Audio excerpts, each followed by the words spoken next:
Welcome to New Life Live with Stephen Arterburn. For 35 years, New Life has been transforming lives one at a time, thanks to the giving hearts of you, our listeners. Our goal is to provide you with wisdom from God's Word to give you hope and help in life's hardest places. If you have a question you'd like to ask today, our phone lines are open.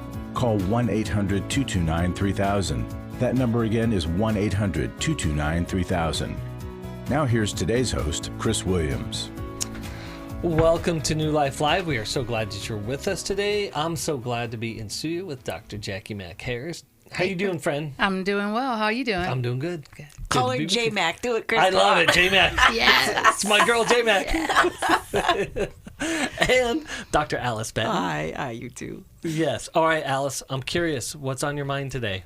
Well, one of the key challenges we have in life, relationship, and our sanctification process is how to protect our serenity. And it doesn't mean we always feel at peace or we always feel content, but it means we learn how to manage our emotions, both the strong, positive emotions and also the messy emotions. This is also called emotional regulation or emotional intelligence. And our ability to do this has so much to say about our overall life success. But it isn't easy. It's our ability to understand and then manage, know how to respond to our emotions, because the messy emotions, anger, sadness, anxiety, they mean something. They're God-given and they're a radar system. So our tendency is to escape from them, medicate them, distract from them, get away from them, but then we lose out on the meaning and what God might be nudging us to do with them. So when we get overly dysregulated, we tend to say and do extreme things that we then later regret. We're going to take a quick biblical example of Elijah, and his story is told in 1 Kings, and we're going to focus on chapter 19. He gets into a place of extreme emotional dysregulation, and he tells God, take my life. He starts to have morbid thoughts. He doesn't want to live anymore. And then he gives some all or nothing statements. He says that he's no better than his ancestors. He's just worthless, and he's the only one left who still loves God and will serve God. And that's the black and white thinking that we get into when our messy emotions overtake us and overwhelm us. We see this all the time in counseling. We do it ourselves when we say, nobody loves me. I'm all alone. Nobody understands me. You never help me. Rarely are those statements true in their most extreme form, but we say them. So then what helps us to learn emotional regulation? Well, we see in Elijah's story that God walks him through some of the steps that we all need to take on a regular basis. He helps Elijah to get away from the problem. We've got to step away for a time. He helps him to sleep. One of the main solutions for emotional regulation. He brings him food. He's got to fuel his body. He helps him to talk it out. And he doesn't correct Elijah too quickly with these untrue extreme statements. Yeah. He listens to him for a while first, but then he helps him to get a plan. What next? What do we do now? When I was thinking about the sleep as part of the solution, I was thinking that Jesus could win the Olympic sport of extreme napping. And I love that we get the example that that man, our God-made man, had to nap. Yes. It's one of the solutions, and he could nap in a boat in a storm. So, folks, if you're struggling with emotional dysregulation, which we all do, we got to practice this biblical pattern, psychologically and scientifically based as well, that helps us manage our emotions. It reminds me of Maslow's hierarchy of need, Yes. right? If our basic needs aren't met, the rest of us doesn't function well. That's right. You know, and so oftentimes we forget, you know, why in Hebrews is it saying strive to enter God's rest? Because that's how we're going to function best, is when our basic needs are going to be met. And Alice, as you were talking, I was thinking the other thing about this. One of the most neglected areas of our spiritual maturity is our emotional maturity, is being able to feel and deal, Yes. as Mylan used to always say. And I love that. And so that's what we're here to do. We're here to help you figure out what's going on in your life, figuring out how you feel about it, and then putting it all in alignment so that we can, to use Paul's word, grow up in Christ. And this is a huge part of us just growing up in Christ. Yeah. Because when we have better emotional management and better serenity, we love better, work better, serve better. And that's the point of a good Christian life. Absolutely. And we'll be back right after this.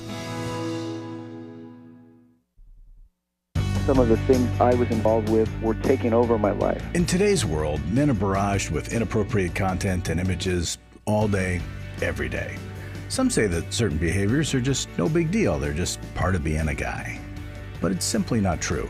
It's a battleground for every man, and the opportunities to fail are everywhere.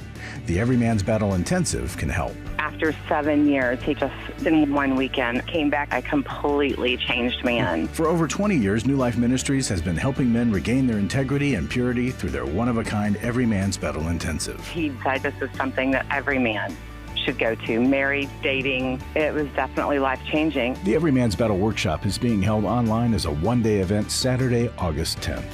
Don't wait for him to call. Register online at newlife.com or call 1-800-NEW-LIFE and use the discount code NLL to save $50. I just can't say enough of what New Life has done for our marriage.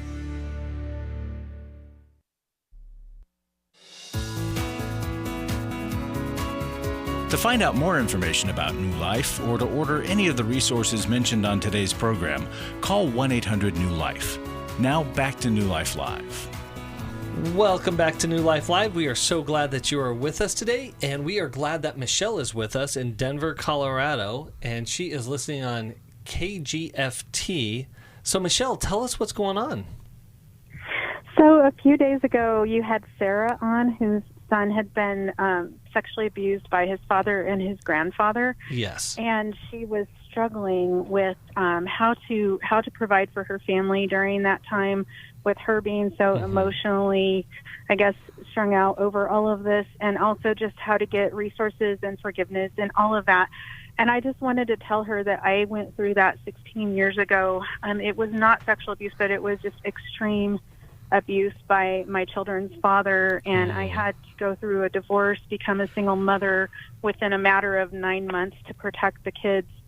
And I went through that, as well as I understand her issues with the court, where the victim is the one that pays the price during a long, drawn-out court process, and she's trying to support her son, support herself emotionally, not getting a lot of resources. And I want to say that I found creative ways to make money while we were going through that. Like, I signed up to sub in a cafeteria in a school where I could choose the days I worked, and I could, if I was just not having a good day, I didn't have to work that day. If I was feeling better about my life, I could work that day. I could find a place to work. I also went door to door and did some surveys for a political company where I was assigned houses, and I was able to go to people and talk to them about legislative issues that really empowered me to let me know that I am important, that I have something to give to my kids and my community, even though I'm falling apart on the inside. Yes. So I just chose flexible things. I also used my profession in creative ways. Like, she said she was a counselor. Maybe she can do paperwork at home for another counseling service while she's not, meeting one-on-one with clients because she can't emotionally handle that. Maybe she can take on some of their paperwork where she can choose times of the day that are good for her to do that.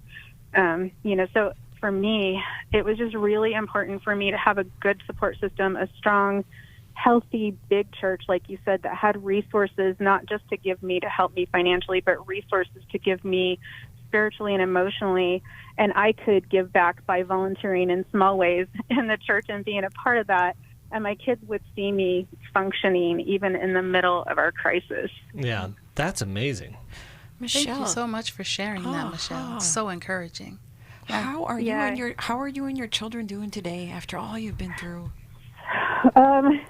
We are doing much better. My kids went through a lot of counseling, and I'm not going to say that the counseling fixes everything because there are always going to be struggles. I had to give them resources, and other adults identify healthy adults that could just take them to get ice cream, take them to the park. They've learned that other adults are healthy and safe, and they've drawn on that health and that safety, and that's made them strong. 2 of them are adults now. One of them I'm still raising. She was a baby when all of this happened. And so, I would say we are doing as well as we can, and we are probably doing better than anyone ever expected us to be doing. And a lot of that is drawing on the strength of the Lord and really asking Him for wisdom, as James said, and asking Him to give me creativity and finding resources to plug them into and make their dreams come true. and 2 of them have their dreams coming true right at the moment. Oh, that's amazing. Wonderful. Michelle, you give Yeah. Sarah and other listeners such hope that you and your family have gotten so far on the other side of this, and just the energy in your voice and the faith you have in God and the risks you and your kids had to take to accept help and to figure out who can we trust after our father was so abusive, my husband was so abusive. You just are really fueling us, your listeners, by sharing your testimony. Oh, Michelle, thank you so much. Yeah, I'm so thankful. And it was very difficult. And I was listening to her, and my heart was just going out to her, because I know there are other single moms like her that are they're trying to keep their family together through such devastation and trying to move ahead. And I would say just keep your eyes on Jesus. As long as your eyes are on Jesus, you're moving forward, even if you feel like you're standing still. That's so beautiful. So incredible. Well said. Yeah. Michelle, thank you so much for sharing that with us. It reminds me in different circumstances, but, when my dad's alcoholism took over and we ended up in a single parent situation, and what I was able to do as one of your kids, right? I was pretty young at the time, 8 years old. I was able to witness my mom find resources, both within herself, in her community, in the family, and most importantly, in Christ. And I remember she had just recently left one church and went to another and got involved in a Bible study. And this is just a quick example of how God and his people show up. So we were at risk of losing our house, my childhood home. And my mom went into the bank to negotiate with the banker about, hey, is there something we can do? When she went in, the banker let her know that our mortgage had been paid for 3 months.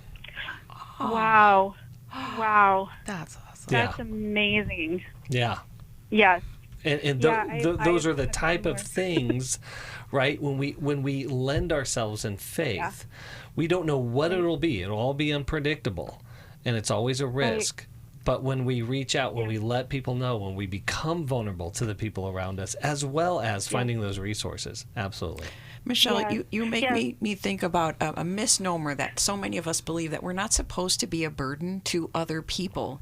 But the Bible, in fact, does say we are supposed to carry our own load. We all have our own responsibility we're supposed to take care of, but we're supposed to shoulder each other's burdens. Yes. And that can only happen if we allow ourselves to be a burden to other people at times that we have an overwhelming problem that we can't figure out on our own. And it's the purpose of the body of Christ, that we could risk, like you did, to ask for and accept help, or that your mom, Chris, accepted that help. When I think in our world of self-sufficiency, it can feel so embarrassing, or I'm ashamed that I need help. But your bravery, Michelle, in giving that modeling for your kids of, we need help with this. This is good to receive help. Yeah. It's good for the giver who pays the mortgage for 3 months. It's good for those people that stepped in to take your kids out to ice cream. That allowing yourself for that to take place. Grace flows both ways. Yeah. Absolutely. And people have told me that if I hadn't told them our need, that it would have cheated them out of the blessing There you go. of finding ways to help us. I had someone who had an extra car. He had tried to sell it and couldn't, and my car gave out, and he gave me that car. And it was a blessing to me, and it still is. I still drive around in that car, and I do one of my jobs heavily using that car. And he was able to tell me what a blessing it was to see God take that time and space and that resource and just put it into his hands for me. And people do that. Churches do that. You don't, sometimes you don't even have to ask. They just know the need because they see you in action. They see you taking your kids to youth group every week. They see you sitting in the youth group, in the lobby doing your work while your kids are in youth group. They know that you are active, that you are trying to do everything you can for your family, and it's their pleasure to stand beside you. Absolutely. God promises his provision to us, but usually that comes through other people. And so letting the needs be known is such wisdom. Michelle, you're giving us such a gift today, and we're going to give you a small gift in return. We are going to send you Henry Cloud's latest book, Why I Believe, and hopefully that will continue to just be good encouragement in your faith journey, in your faith strengthening. And so thank you so much for calling thank you. calling in today. And we just cheer you on as what Michelle has reminded me of is that God's economy of joy is based on generosity. And I think that this is some of the things. There's two things that Michelle reminds me of. And one of this is that when we are in a miserable situation, look for generosity. That's why gratitude is so important. I was going to add that. Generosity and gratitude. Yeah. Because gratitude helps us see the generosity, helps us see the goodness in the world. Yeah. And folks, if you're not a part of a church community or a small group that you allow to know what is happening in your life, the good and the trauma and all the negative, the problems, get in that community now, because God forbid you go through this level of suffering. But because we all will go through suffering and loss, we will be better prepared if we have a safe community around us that we're giving to if you're in a position of strength, so that when you're in a position of weakness, which we inevitably will be again, we can then receive. And that community support helps in the healing process. Yeah. We're created to be in relationship, and people who have support around them heal better and have less pain. And so it behooves us all to have that healthy support system already built in, just as a regular part of our lived experience. We need a village. We cannot do it on our own, as much as we try to lift up the idea of being I'm Superwoman, I'm an individual, I'm independent, I can do it all on my own, I don't need anybody. It's just not true. I do need, and we have to learn how to ask for help and be in community with other people who are generous and who can see you. But it's got to be a community that you feel like you can show up and be authentically who you are. Well, and as Christ says, as we invest in the things of heaven, meaning the things that matter, the things that are more eternally based, there is a reward for that. There is a joy in that. There is, for lack of a better term, there is great energy in that. And the other thing that Michelle's call reminds me of is human ingenuity, creativity, and that God has created us as connectors. And that speaks to the generosity piece. But he's also created us as creators, or, with a great amount of ingenuity. And so all of this starts to work together towards solution. Here at New Life, we are constantly thinking and processing and engineering new ways, creative ways, to help people move beyond the hurt, move through the hurt, move into connection, whether that be expanding our counselor network and our coaching network, the video library, the life recovery. And to that point, Jacqui, I really want to point that out. We have this, over 550 videos from our radio team and our counseling network. And even just today, Alice, we added one of your videos on when to separate and when to divorce, and a guidance in that. So this is such a rich resource that you can access of human ingenuity. And this is made possible by your donations, by your generosity. And this is what Michelle is saying is a great example. We are a community, we are an organization who operates off of needs so that we can create more things. Your generosity fulfills that ingenuity. So I would just want to encourage you, if you haven't given to New Life, please give. If you want to be a part of our Club New Life, our monthly giving program that gives you a little bit more access to us. One of the accesses is, if you call in and say, I'm a Club New Life member, you go straight to the top. So there's benefits to that, but most importantly, the benefit of being part of our Club New Life program is that you're part of that monthly giving that supports us to have that ingenuity. And just real quickly, I'm actually very curious. Cue us up on the video that was submitted. This when to separate and when to divorce. What are you talking about in that video, Alice? Well, with these videos, we get to go deeper on topics you all frequently bring up in your calls. And as a Christian faces, I feel like I need to leave my marriage. What would God want me to do? In the video, we look deeper at what to do when a spouse is in chronic, unrepentant behavior that is hurting you or is hurting your children, because God does have a system for us to follow to get safe from that.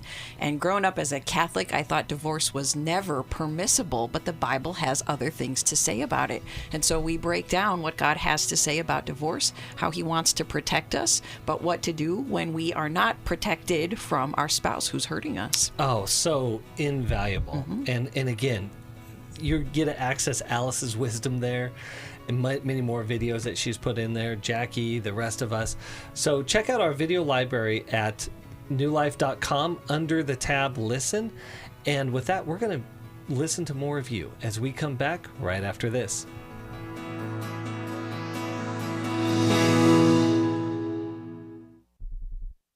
When you give to the New Life Scholarship Fund, you're giving someone hope for a brighter future. I was kind of in the closet and hid with my struggle. Your donation really made the difference, especially in my situation, because I would up getting laid off from my job. At the New Life Intensives, hurting people are able to begin a new path towards healing and freedom that has an effect on all of those around them. I think the people who support New Life financially are people that I'll never know. You know, I'll never be able to thank them personally for the gift that they gave to us. Their giving saved me, my husband, and our family from being torn apart. To help hurting people to connect to the help they need, make your gift to the Scholarship Fund at newlife.com or by calling 1-800-NEW-LIFE and specifying scholarships. Someone called and sponsored me to come this weekend. Whoever that is, just know that you saved a life. Literally, you saved my life. 1-800-NEW-LIFE. I was sort of vaguely familiar that the 12 steps had some origination in the Bible. I found Life Recovery, and one of the things I liked so much was that it had such a broad appeal. It wasn't limited to just alcohol or drugs, that it was addressing a wide range of problems. At New Life, we believe everyone can benefit from a life recovery experience. There are life recovery groups all over the country. They take place online, in conference calls, and in person. And if there isn't one in your area, we can help you start one.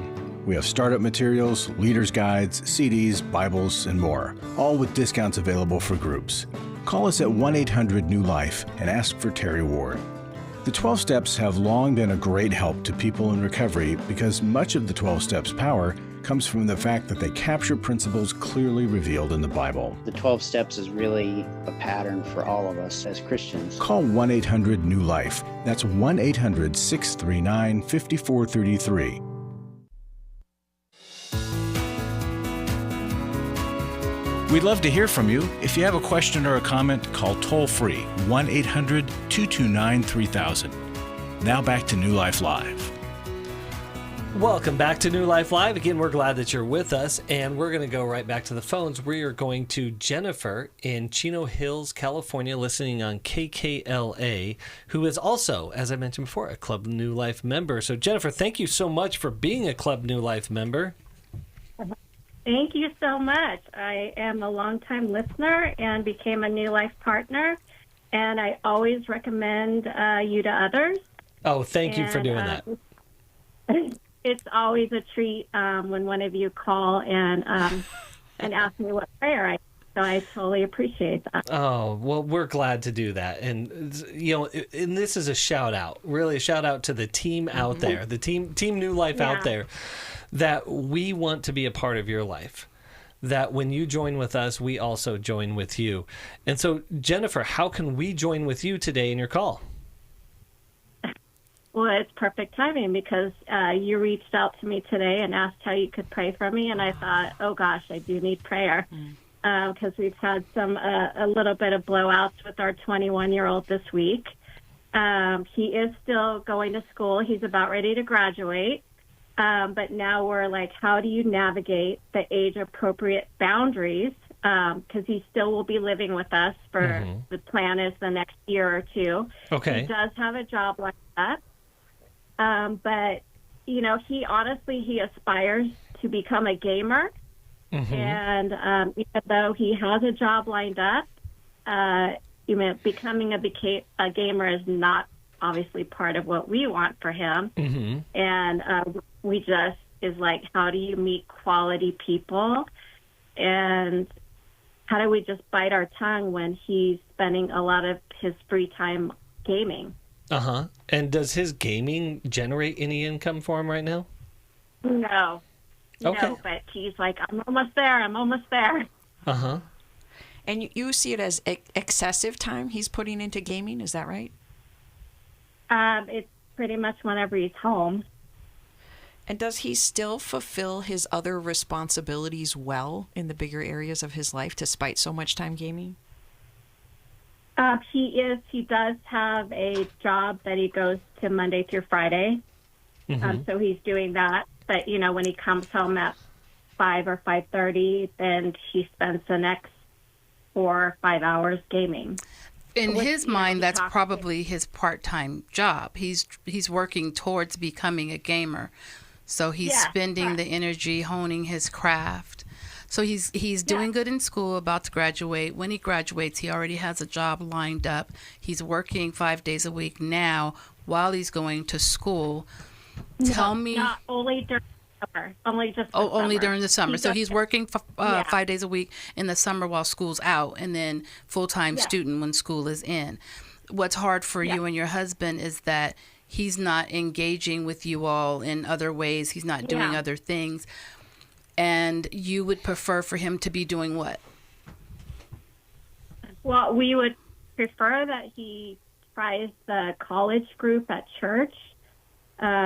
He talked about wanting to have a girlfriend. And so I was trying very calmly just chit-chat with him yesterday about, well, where do you think you might meet a girlfriend? He's been frustrated that he hasn't met quality, long-time relationships the last 3 years at school. So that's frustrating to him. When you hear about everyone say how fantastic college is and you meet your lifetime friends and you have these friends the rest of your life, and he's kind of thinking, well, great, I haven't met those people yet. Mm-hmm. I think it's an interesting idea. I hear people saying that too. I teach at a university, and one of the things that I notice is the students who are sometimes struggling with making connection, they're sitting and waiting for those relationships to come to them. And he's a gamer. I'm guessing he's probably pretty introverted, does well on his own. And that energy is coming off of him. And so he may not be putting himself, regardless of whether he was at the youth group, the college group, or on his college campus, in real life, in real time, he may struggle with relationships. Has he always had a problem making friends, or when he was younger, did he make friends easily? No. When he was younger, I think he made friends fairly easily. He's just frustrated that, even like his high school friends, they're not really, he doesn't have those relationships any longer, which we all know that happens. When you graduate, you grow away from those people. Yeah. And we're such a global society. People are just moving around so much. He wants quality relationships, and he wants to be a gamer. When you sat down and talked with him, how did he take that? Is he open? Now he has, unfortunately, what we call his gamer friends. He has a group of 4 or 5 other guys that he plays his games with, and he calls his really great friends, and he'll see them occasionally on weekends. I know some young people who have actually been best friends in gaming and have traveled to other countries to support each other in weddings and for baby showers. Those friendships are good friendships too. Well, Jennifer, you hear the music, so we're going to head to a break here really soon, and we're going to continue, because I think this is a common problem. This is a common issue.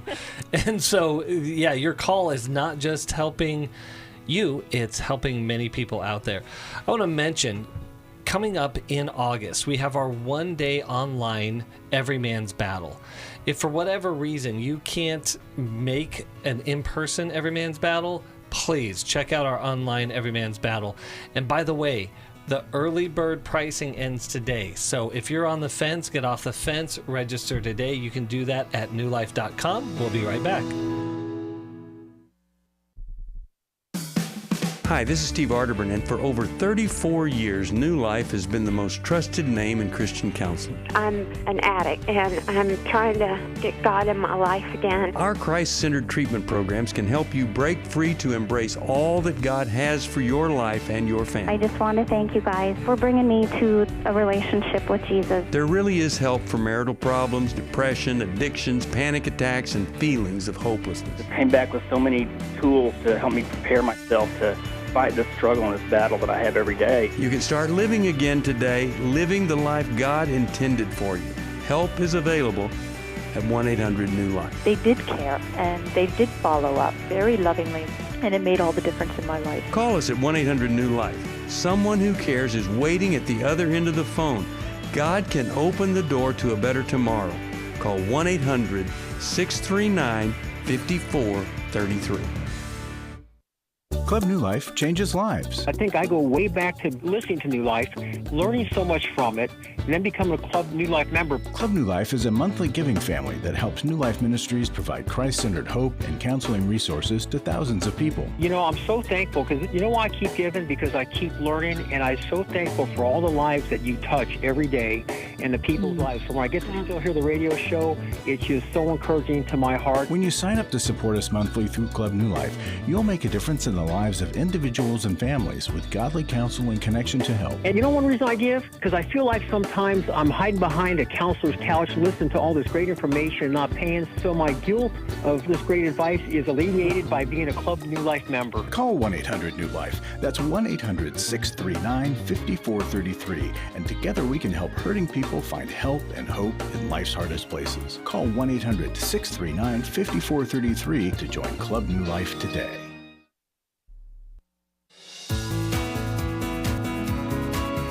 We're glad you joined us for New Life Live. To be a part of the program, call 1-800-229-3000. Now back to New Life Live. Welcome back to New Life Live. We're talking with Jennifer, and she has a 21-year-old son. He is an aspiring professional gamer, living at home and creating some tension. So where do we go from here? Well, I think just as you were bringing Jennifer back on, I was thinking of something that I read in Alice's book about getting to know what he's doing. Have you ever joined him in the gaming? Oh gosh, no. I wouldn't even know what to do. I mean, I've sat and I've watched, but. So you have sat and watched. Yeah, that's the most I can do too. I can. My grandson has tried to teach me, and I bought a Switch so I could play with him. All I can really do is sit because I'm going to lose, and he's going to get frustrated that I'm losing. But Alice, you talked about that in your book. Mm-hmm. Can you help her out? Well, Jennifer, that was my initial response as well. Of I'm not going anywhere near that. Screen use generates anxiety in me because I don't easily see the good in it. But in fact, there's a lot of good in it. It's not all bad, and some of it can be very life-giving, enriching, and can build those good friendships that Jacqui was talking about before.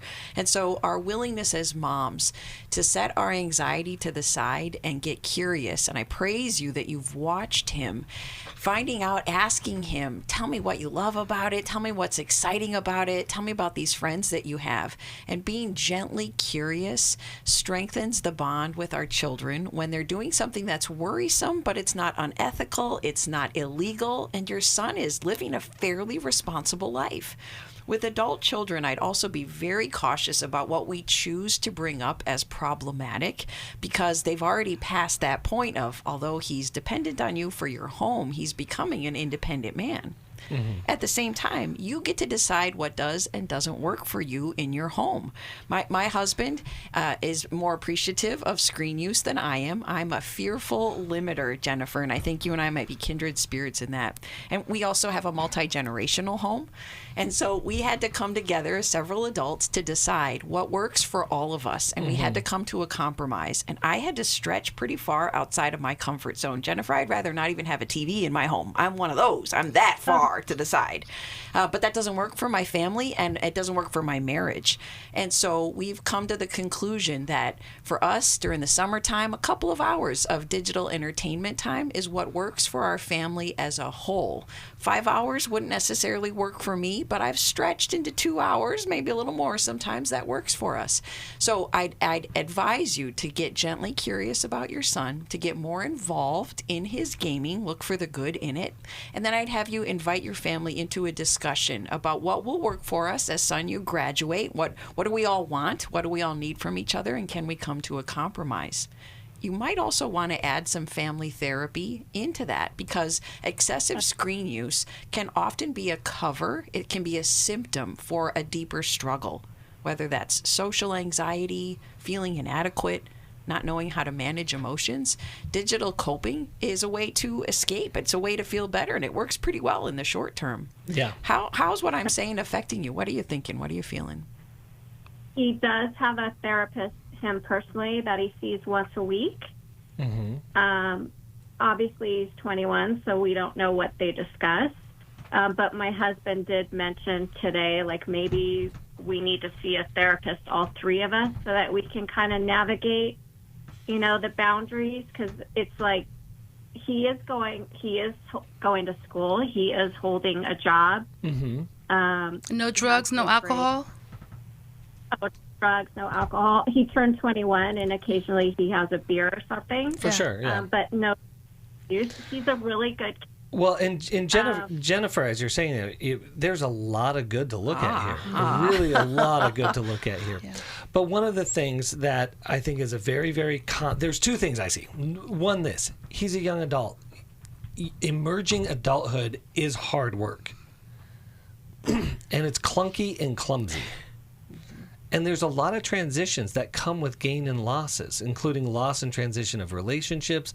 And so emerging adulthood, man, young adulthood is tough. And so we just have to allow the toughness to occur. I remember I was down in Manzanillo, Mexico, and we were on this ATV trip on the beach, and there was this really cool thing that happened. Just serendipitously, we came across a hatching of turtles on the beach. Uh-huh. And the turtles, as they hatch, will have to make their way to the ocean. Well, I began to pick up one of these little tiny, baby turtles and start to carry it to the beach, and I got chastised really hardly by our ATV guide. He's like, no.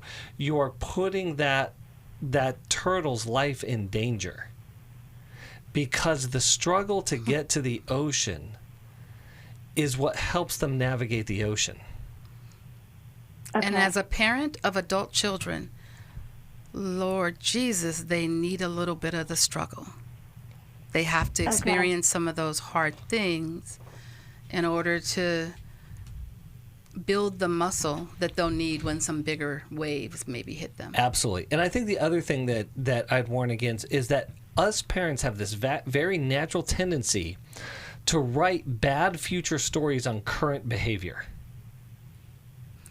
Do you hear that? Right? We want to write the rest of the story based on a concerning behavior right now. But we're not God. We're not the author and perfecter of their faith or their story. God is. We're also looking at video use through the lens of our generation. And we have to remember, our kids have never not known screens. Some of us didn't have that. And so it seems more dangerous to us maybe than it might to the kids. Kids now are learning about us being outside all day during the summer and drinking out of water hoses, and they're like, "You had to do what?" Well, yeah, there's a much different context around that.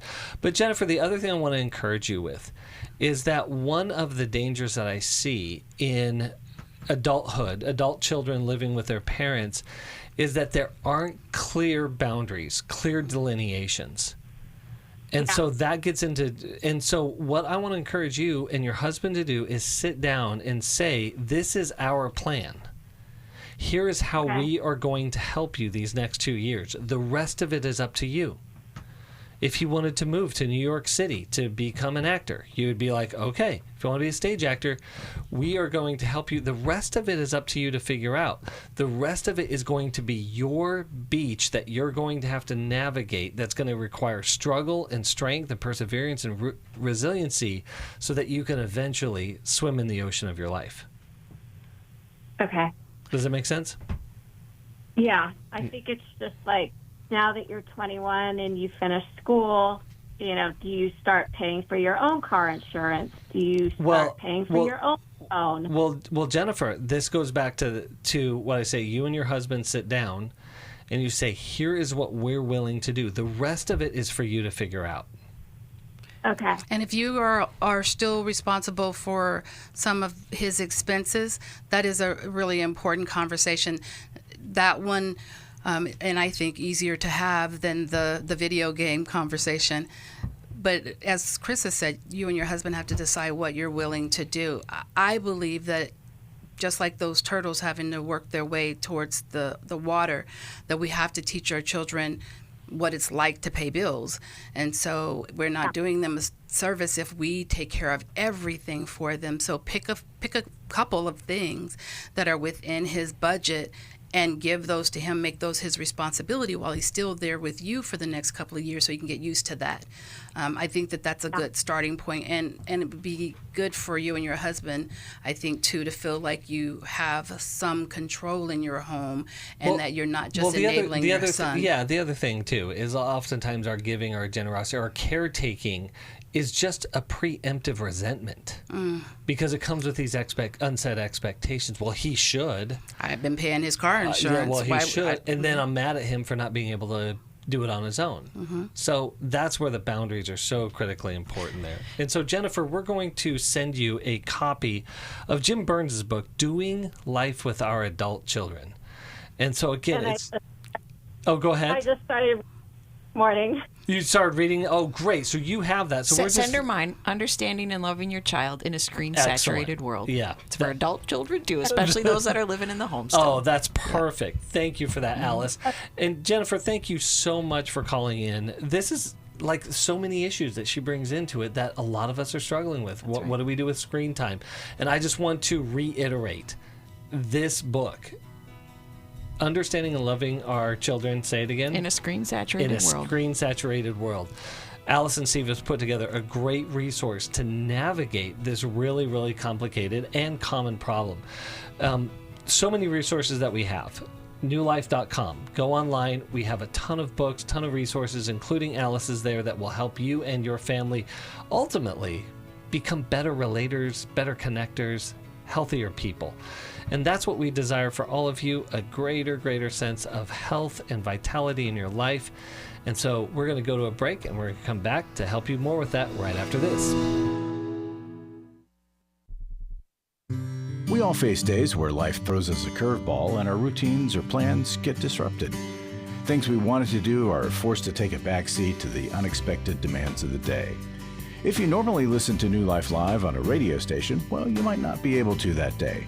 And on these hectic days when you're feeling stressed or frazzled, hearing the sound of counsel given on New Life Live is just what you need to navigate the unexpected things of life. Every time I'm troubled or I have a problem, I'll cut on New Life, and there's always something that is said that is helpful to me. By listening, I have learned more than I can ever express about how God wants me to live. Download the New Life app for the easiest way to listen wherever you are and at a time that's convenient for you. Or watch the show on our YouTube channel. You can even subscribe to our podcast from your favorite podcast provider. You never have to miss a day of new life. Wherever you are, we are. Daniel Grossman on coaching. Coaches are really focused on the future and helping people to develop those skills and those strategies to help them move forward in their life. A coach really partners with you to focus on things like personal growth or health goals, spiritual growth, helping you develop in your career or possibly strengthening your relationships or maybe even breaking free from a negative pattern. If you need a coach for life, your career, relationships, your health and fitness, leadership, and more, call New Life today and ask about the New Life Coaching Network. Our coaches have been screened and certified with the same intensive process we use for our network counselors. Coaches use different techniques. Some like to use strategic questions and accountability, ultimately empowering you to take those next steps towards your goals. Take control of your life and take action to achieve your goals. Call 1-800-NEW-LIFE and talk to us about getting a New Life coach today. I really believe that everyone can use a coach in their corner. 1-800-NEW-LIFE.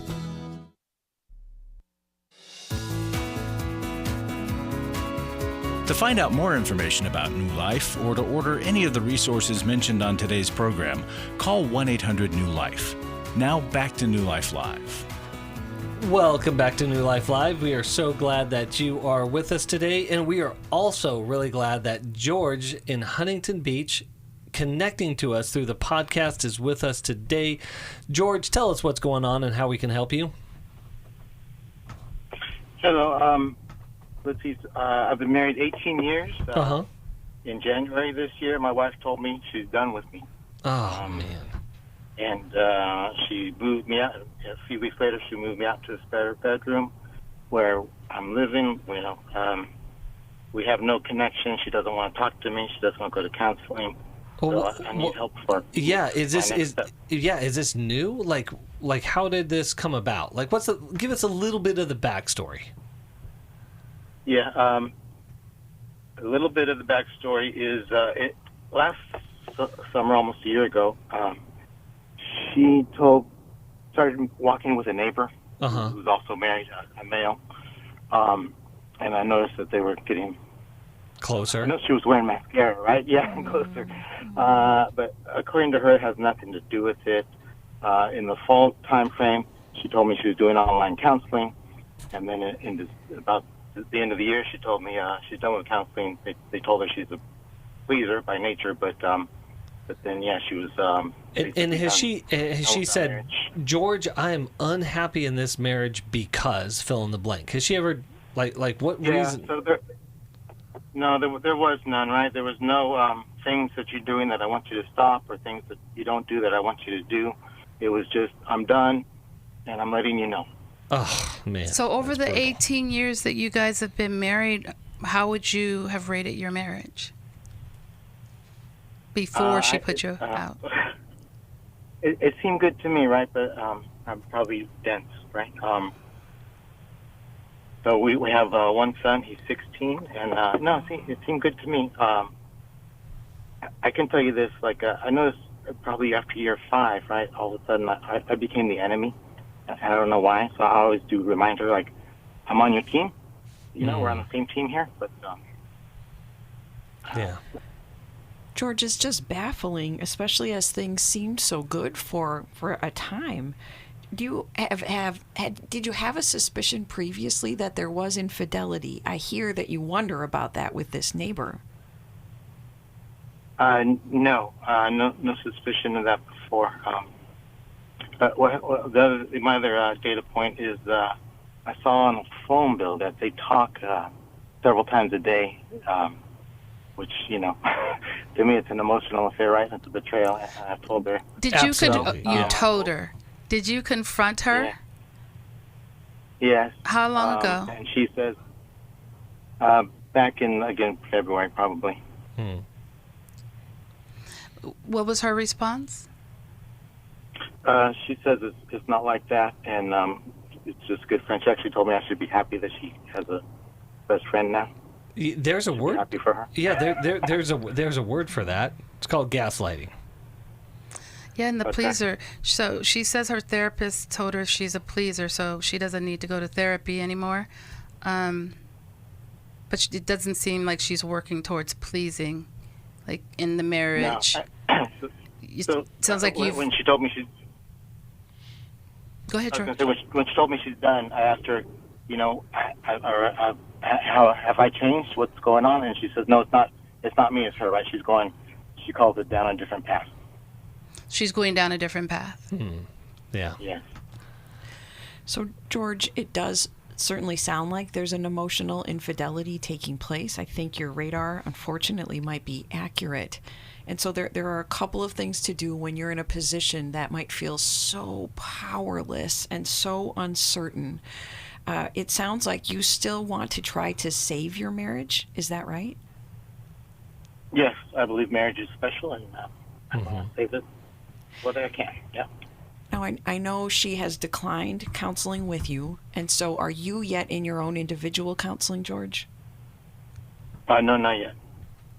I want you to get into it right away, because being so uncertain about what the problem is could be that she just has never told you and she's never given you any signs, or you said, maybe I'm dense. And I appreciate your humility that you wonder, were there signs that you missed?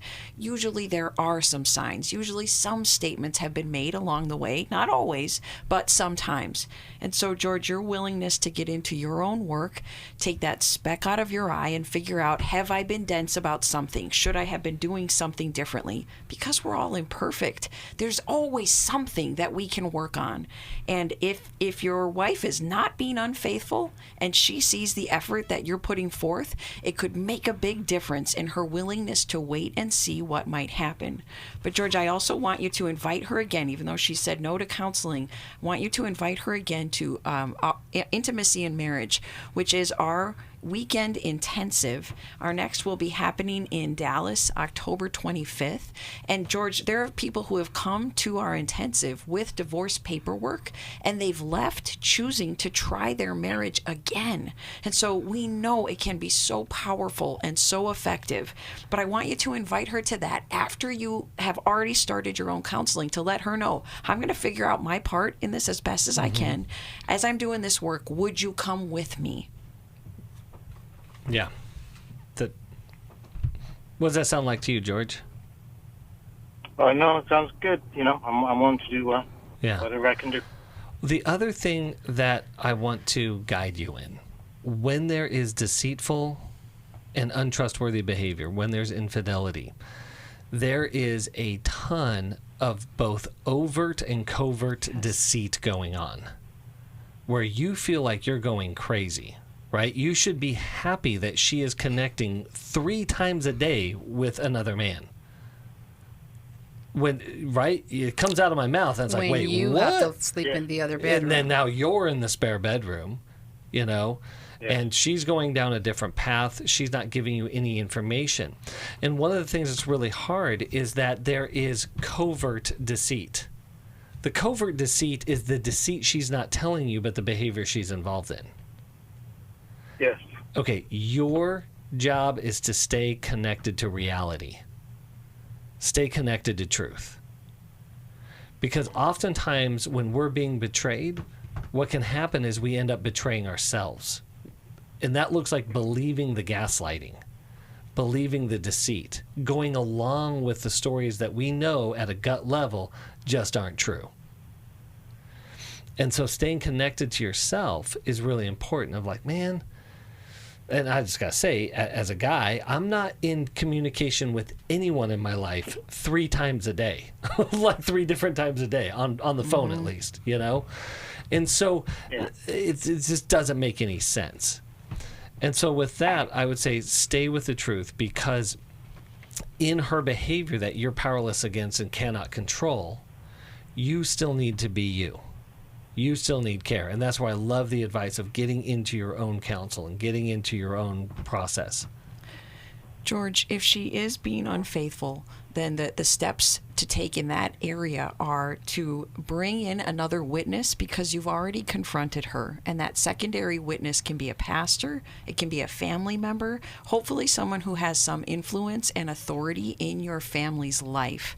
And then God asks us to separate. This is what I did the video about. God asks us to separate at different levels when there's unrepentant, chronic, sinful, or hurtful behavior taking place. So even though she asked you to sleep in the spare bedroom, George, when we find out that there is infidelity, we have to take a stand to separate from that. And sometimes that's moving out of the house. Sometimes that's a legal separation to keep you and your son safe. So I want to encourage you to go on our video library, check out Alice's video. Get in your own counsel, but stay with the truth. George, we are with you. We're so sorry that you're experiencing this, but thank you so much for calling in today. Thank the rest of you for being with us today, and we're so glad to share this with you. And until next time, be well. Thanks for listening. We hope this program has helped you by giving you insights for handling the challenges you face in your life. We want you to know that we're here for you, but you also need to know that New Life Live is a listener-supported ministry. To make your donation or to get any of the resources mentioned on today's program, call 1-800-NEW-LIFE. That's 1-800-639-5433, or write to us at New Life Ministries, P.O. Box 1029, Lake Forest, California, 92609. Please join us again on Monday for New Life Live. Thanks for watching today. We love helping people. I hope you sense that. And we know that there's always hope if you find the right resource. Now, if something we've said to somebody else applies to you, that's fantastic. That's what we're hoping for. But also, if you want to join us directly, you can call 1-800-229-3000 between 1 and 3 Eastern Time, Monday, Tuesday, and Wednesday. Those are the best times to get through. And while you're here on YouTube, check out these other videos that we've done to help people see where they could grow or a different path to take. And if you do that, would you give us a thumbs up on the video, and please subscribe to this channel. There are many ways that we can help you outside of the radio program, and it's very hard for some to pick up a phone and dial 1-800-NEW-LIFE. But when you do, we put you in touch with somebody who cares about you, knows all the resources out there, and they're going to find the best for you. There is no reason to struggle alone.